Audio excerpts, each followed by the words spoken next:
My name is John. I'm a special agent with the FBI out of the Jacksonville Division. I'm assigned to the Pensacola Resident Agency. I'm responsible for a myriad of things. I investigate white-collar crime, public corruption, and I'm also the Child Exploitation Task Force Coordinator, where I oversee local task force officers from local agencies investigate child exploitation crimes such as child pornography, kidnapping, sextortion cases. A typical day involves a litany of events. It could be responding to a child abduction. It could be looking at bank records, doing administrative tasks such as keeping up my timesheet or taking mandatory training that's required for my position, or simply having to move computers for our network because we're a small office and there isn't many people to do that. So it varies day to day. There's no set schedule, and you never know what you're going to come into when you walk into the office. Stress level of working with the FBI differs from day to day. It all depends on what you're doing. We could be from in the office drinking coffee, looking at bank records with the stress levels very low, to getting called out on a search warrant where we have to arrest a fugitive and not knowing if he's armed or not, in which the stress level is very high. So it depends on what you do. There's also the internal stresses of the bureaucracy for the size of our agency. Oftentimes there's this inherent stress that just is over you all the time because of the amount of pressures put on you to work cases, handle collateral duties, and to have all your administrative things taken care of to not get in trouble with your supervisors. Our working hours depend on basically the cases that we work. However, on average, every agent has to work a minimum of 50 hours a week, 5 10-hour days. We're on call 24 hours a day, and we're more specifically on call as duty agents once a week or a whole week for once a month, which means that we have to have our phone on us and we have to be ready to be called out at any time, day and night, for a full week straight.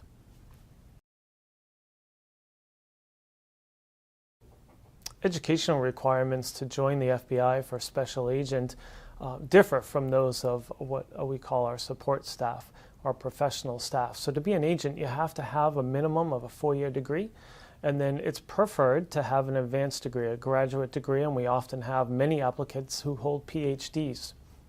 The degrees we're often asked is, what degree should I get what program should I get my degree in? We often push people towards mathematics, science, and business or accounting.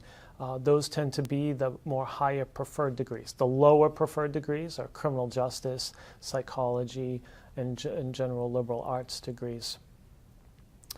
Outside of the scope of a college degree, other skills that are important to deal with being a special agent with the FBI is being physically fit. This is oftentimes the most overlooked and usually the predominant reason why people are removed from our application process and kicked out, for the physical fitness skills there. To be healthy both in your diet and in your personal habits. To live a morally upright life. When you apply for the Bureau, you have to become a top secret clearanced agent, which means that anything that can be used to blackmail you will be under scrutiny and will be asked of the people that we interview during your background. So, and also financially, to keep your finances in order and not to be hugely in debt. That is a key indicator that we look for when giving clearances to people with backgrounds.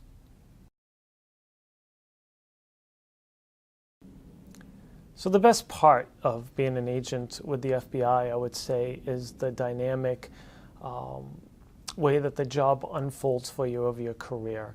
I have gone places and done things I never dreamed I would actually be involved in work cases that you only see on TV. So that is one of the great aspects of being in the Bureau, not only to mention that the history and the reputation that we have as the FBI and being a special agent with the FBI that goes to great lengths all over the world that we do to protect not only our country but also to help other countries as well. We can talk all day about the day-to-day, what is the worst part of the job, but in the end, if you want to be a special agent with the FBI, you have to consider what goes on day to day that will interrupt your life and maybe the life of your loved ones. So when you're getting ready to celebrate a birthday party or to go out with your friends and you get a call saying that you have to come into work and you work for the next 48 hours straight, your whole weekend is shot, all your plans are shot, maybe a vacation is canceled. So those are the bad things that happen with the job, that you have to put your life on hold to serve what we call the Bureau. Ultimately, what ends up happening sometimes is you will have a friend that will maybe be shot and killed. And it could happen right out of the academy, or it could happen 10 years into his career or 20 years in his career. And this person could be your best friend that you have gone through the academy with, or it may be an office worker that maybe you just got transferred to an office and you only known him for a week. But on average, the Bureau loses several agents to also involve shootings and other incidences. And so, as with any law enforcement job, you always run the risk, if you're going to carry a gun and do search warrants and do law enforcement action, that you run the risk of losing your life or having someone you love lose their life. So final advice I would give to people considering being a special agent with the FBI, first and foremost, when we conduct our applicant backgrounds, is limit or at least control what is posted on your social media.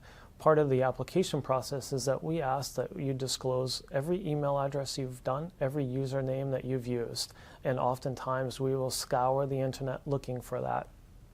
And what you post on those things could make or break whether you are selected to be hired on as an FBI agent. And oftentimes it's usually to break it. So be cognitive of what you post on the social media, because once it's on the internet, there is no stopping where it goes and how long it's out there for. Another piece of advice I would give is to get a degree and experience in what I would call the private sector aspect of our economy. Because you may join the FBI, as I've had several friends do, and after 5 years or 7 years decide this isn't for me. Having skills and a degree that can be applied and useful in the private sector will allow you to leave the FBI with pretty good ease and still make a career in the non-governmental world, as I would say. So those skills are important, and having those skills brings a lot to the table for the FBI as well. So if you're in, or if you want to go work in the private sector for a couple of years and then come into the FBI with that experience, we look for that as well. Remember, there's no rush to join the FBI, as our max age is 37. So you have basically the ability to work a full career and then do this as a second career for yourself before you turn 37. And that will allow you to have the best of both worlds, as far as if you want to work in the private sector and then give back to your country working for the government. One more thing to consider when applying to be a special agent with the FBI is that oftentimes the Bureau does move you around to different locations.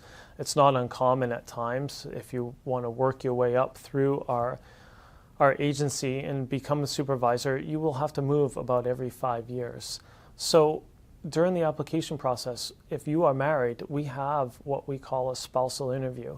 And we interview your spouse and make sure that he or she is on board with what is going to be required of you to be a special agent with the FBI. Oftentimes, one spouse doesn't inform the other of all the details that it takes in order to join the Bureau, and then what's going to be expected after they join the Bureau. And that spouse is often hesitant to want to move every couple years or want to move to a different location unknown to you at the time when you join the Bureau in the United States. So that often causes some applicants to have to pull out because their spouse just refuses to have that unknown. So that is one of the other pieces of advice I would give for people who are married, to make sure the spouse is fully on board and know that they will be moved several times. And oftentimes, if that spouse is working and the Bureau spouse is transferred, it doesn't matter what type of job the other spouse has. They have to give it up and move with their Bureau spouse.